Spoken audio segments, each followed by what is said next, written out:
To understand owl babies from a behaviorist perspective, I want to bring up two things. One is that behavior is always reinforced in some way. That means we're looking to increase behaviors. You can do it through positive reinforcement, which is giving someone something nice, and whatever they're doing at the moment that you give it to them will be increased. The other is to end an unpleasant event. That will also increase whatever is happening at the moment that unpleasant event happens. An owl baby, it introduces both of those concepts to us, right? In the beginning, the owls wake up in the middle of the night and they are in their owl home and they can't find their mom.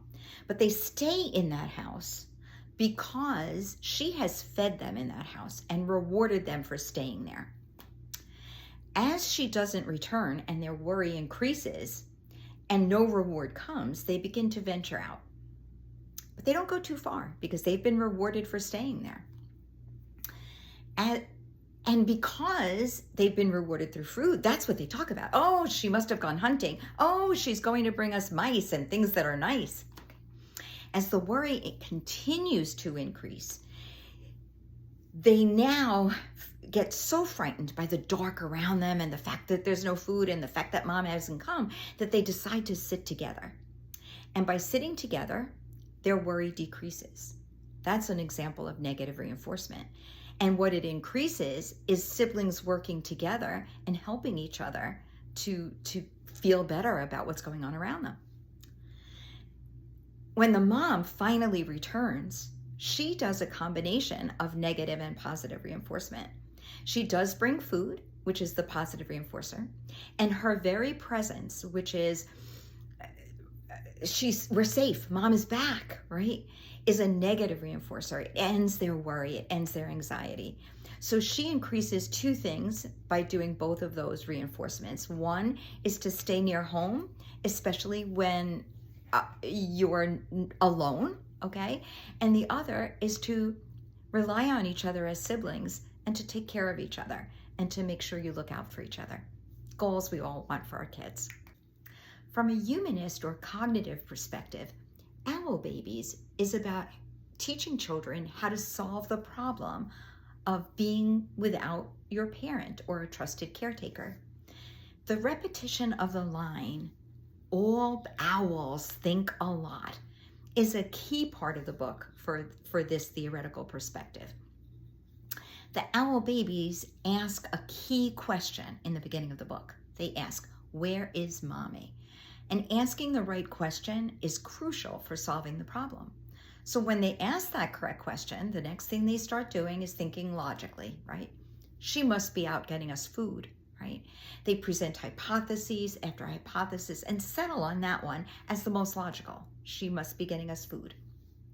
Then they start thinking about other things that are making them anxious. They see the dark and they start thinking thoughts about how they might get hurt. So they solve that problem by suggesting that they go outside and sit on a branch.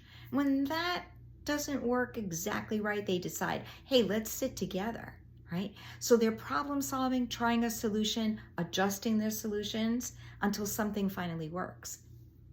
Later on in the book, they ask a much more frightening question, which is, suppose she got lost, or worse yet, a fox got her.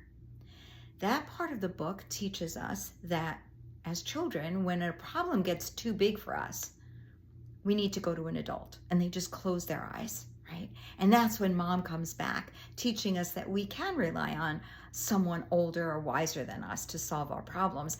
It's something that is good for us to know at every age. The other key part of this book for this perspective is that the owl mother gives them unconditional positive regard. When she comes back, she does ask, what was all the fuss, right? She acknowledges that they were upset and maybe were being a little bit too much. But at the same time, she lovingly accepts that and lets them know that she wants them to be exactly who they are. From the Freudian perspective, Owl Babies is a book about the internal struggle between our id, ego, and superego. The id is the center of our personality. It's the first portion to develop. It is why children want what they want when they want it. And that is why in the book, Bill, the youngest owl, continually says, "I want my mommy." Sarah, the oldest owl, she represents the superego.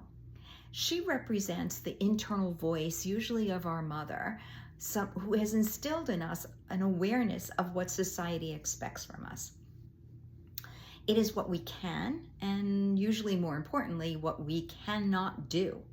So Sarah in the book tells us that mom must be out getting food because that's what moms would be doing by society standards. And she, as the oldest sibling, needs to take care of the other owls, and that is why she invites them to sit on the branch with her. Okay. Percy is the middle owl, and he is the representation of the ego that's developing, the part of us that has to manage and mediate between the two extremes, wanting what we want and then saying, well, society says we really shouldn't have that much pleasure.